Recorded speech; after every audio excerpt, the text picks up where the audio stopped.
Apa kabar kamu hari ini? Pernah gak sih kamu ngerasa pikiranmu tuh terus-terusan lari-larian ke masa lalu, atau bahkan khawatir berlebihan tentang masa depan? Kalau iya, berarti video ini cocok buat kamu. Karena hari ini kita akan membahas mengenai sebuah pendekatan dalam psikologi positif yang bisa bantu kamu merasa lebih tenang, lebih sadar, dan lebih utuh di saat ini. Namanya adalah mindfulness. Oke, jadi mindfulness ini berasal dari tradisi meditasi timur, tetapi diadaptasi secara ilmiah dalam psikologi positif sebagai intervensi yang terbukti efektif meningkatkan well-being. Kabat-Zinn, dia adalah seorang pelopor Mindfulness Based Stress Reduction atau MBSR.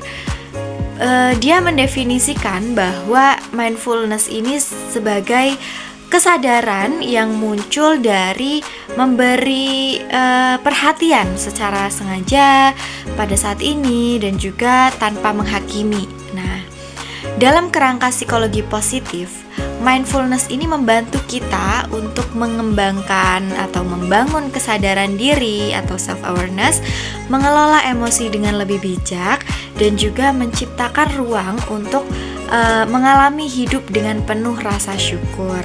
Nah, teman-teman, beberapa penelitian itu juga menunjukkan bahwa latihan mindfulness secara konsisten itu juga bisa menurunkan tingkat stres, terus juga bisa meningkatkan emosi positif, bahkan memperkuat empati dan hubungan sosial.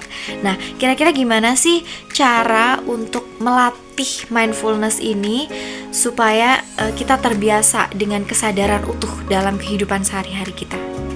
Nah, cara yang pertama, kita bisa melakukan latihan napas sadar. Caranya, teman-teman bisa meluangkan 2-3 menit waktunya dalam per hari untuk memperhatikan nafas yang kita keluarkan sendiri. Bisa dari tarik nafas dalam-dalam, kemudian hembuskan perlahan. Teman-teman bisa merasakan udara yang masuk dan juga keluar dari dalam tubuh kita. Nah, ini bisa kita lakukan setiap kali pikiran kita itu melayang atau overthinking gitu. Jadi kita cukup menyadari dan mengembalikan hal itu semua kepada pernafasan kita, seperti itu. Nah, kemudian yang kedua, bisa dengan makan dengan kesadaran. Nah, anak-anak zaman sekarang tuh biasanya kalau makan gak akan mulai makan kalau Upin Ipinnya belum mulai, atau kalau filmnya belum mulai, atau kita makan harus dengan scroll TikTok atau lain sebagainya. Nah, coba deh teman-teman saat makan itu coba untuk singkirkan dulu handphonenya dan fokus pada makanan yang ada di depan kita. Nikmati dan fokus pada rasa, tekstur, dan juga aroma dari makanan yang kita makan. Kita bisa merasakan tiap gigitannya, seolah-olah teman-teman tuh baru pertama kali mencoba makanan tersebut, seperti itu. Dan kemudian yang ketiga ada mindful walking atau jalan dengan kesadaran. Nah, tak jarang orang-orang atau anak-anak zaman sekarang itu juga ketika berjalan juga sambil main handphone atau tidak fokus lah intinya ya teman-teman. Nah, coba deh teman-teman saat berjalan itu menyadari setiap langkah demi langkah yang teman-teman lewati. Bagaimana kaki ini menyentuh tanah, bagaimana kaki ini menyentuh bebatuan mungkin ya, dan juga teman-teman harus bisa menyadari, menikmati suara-suara yang ada di lingkungan sekitar saat teman-teman tuh berjalan. Terus juga merasakan setiap hembusan atau terpaan angin yang menyentuh kulit teman-teman ketika berjalan, seperti itu.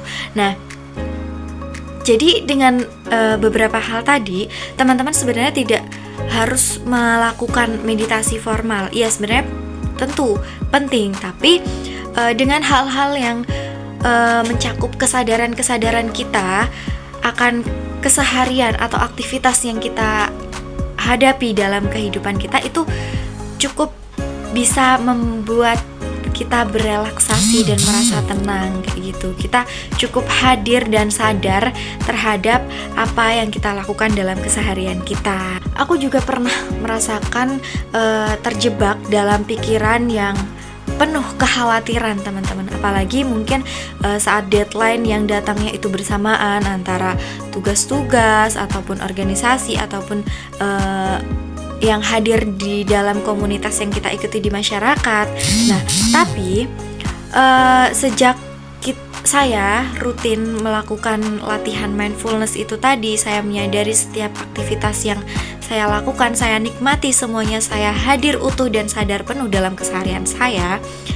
Itu saya mulai belajar bahwa saya juga menyadari bahwa perasaan itu tuh bisa hadir tanpa harus mengendalikan diri saya sendiri. Perasaan cemas itu memang bisa hadir tanpa dia bisa mengendalikan diri saya, karena saya menyadari dan saya menikmati setiap perasaan-perasaan yang muncul atau hadir pada saat itu. Nah, salah satu momen yang membekas ya dalam pengalaman saya itu adalah ketika saya merasa sangat cemas ketika menjelang acara besar seperti itu di sebuah instansi. Nah, di situ saya duduk diam, kemudian tarik nafas berkali-kali, bahkan mungkin hembusan nafasnya terdengar keras seperti itu ya teman-teman. Dan saat itu saya mencoba untuk sadar, menyadari dan menerima semua perasaan-perasaan yang hadir pada saat itu. Cemasnya, saya benar-benar hadir dengan rasa cemas itu tanpa mengusirnya, tanpa berusaha untuk menghilangkannya. Nah, dari situ saya sadar hal itu ajaib ya teman-teman. Nah, karena dari situ justru penerimaan terhadap perasaan-perasaan yang kemudian mengganggu saya mungkin tadinya itu muncul penerimaan gitu teman-teman. Jadi saya merasa tenang, terus ketenangan itu juga yang membantu saya lebih fokus dan juga percaya diri terhadap acara yang saya lakukan setelahnya. Nah, jadi ya teman-teman, intinya mindfulness ini bukan tentang menghilangkan pikiran atau emosi negatif yang hadir dalam diri kita, tetapi tentang bagaimana kita bisa menerima dan juga mengamati semuanya yang hadir dalam diri kita itu dengan lembut, sehingga kita bisa hidup lebih utuh, lebih damai, dan juga lebih merasa tenang setelahnya. Nah, coba deh teman-teman meluangkan waktu beberapa saat aja, terutama pada hari ini, pada saat teman-teman menonton video ini, untuk bisa hadir utuh, sadar penuh, hadir seutuhnya dalam apapun yang teman-teman lakukan dalam aktivitas teman-teman. Nah, siapa tahu ya teman-teman, siapa tahu justru hal itu bisa menjadi awal perubahan besar dalam hidup teman-teman semuanya. Nah, kalau teman-teman ngerasa video ini bermanfaat dan cocok untuk teman-teman boleh banget untuk ngebagiin video ini ke yang lainnya. Siapa tahu mereka juga butuh untuk bisa bernafas dengan tenang. Oke, itu saja yang dapat saya sampaikan. Kurang lebihnya mohon maaf. See you.